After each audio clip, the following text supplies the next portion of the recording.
আইপিএলের প্রথম ম্যাচে ২২০ রান করেও হারতে হয়েছে কেকেআরকে। সেই ম্যাচে দলের সবচেয়ে দামি ক্রিকেটার ক্যামেরন গ্রিন সেভাবে কোনো প্রভাব ফেলতে পারেননি।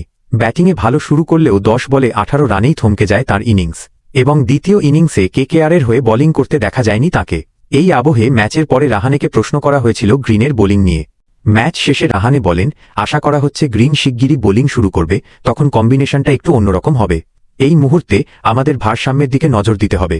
এরপর তাকে প্রশ্ন করা হয় কেন অজি তারকা বল করেননি।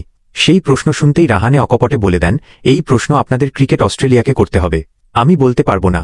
রাহানের এই জবাব শুনে ধারাভাষ্যকার আর কিছু বলেননি।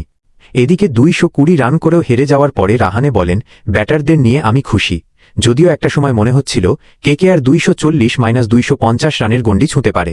তবে মাঝ ইনিংসে কেকেআরের রান তোলার গতি কিছুটা মন্থর হয়ে গিয়েছিল। এই আবহে ২২০তেই আটকে গিয়েছিল কেকেআর। এর আগে বিশ্বকাপের সেমিফাইনালে ওয়াংখেড়ের এই পিচেই ভারত এবং ইংল্যান্ডের ম্যাচে ৪০ ওভারে ৫০০রও বেশি রান হয়েছিল। এই আবহে রাহানে বোলিংয়ে অভিজ্ঞতার অভাবের বিষয়টি মেনে নেন, তবে কার্তিক ত্যাগীর বোলিংয়ে রাহানে সন্তুষ্ট বলে জানান। রাহানে বলেন, আমি ভেবেছিলাম ২২০-২২৫ একটি ভালো স্কোর ছিল।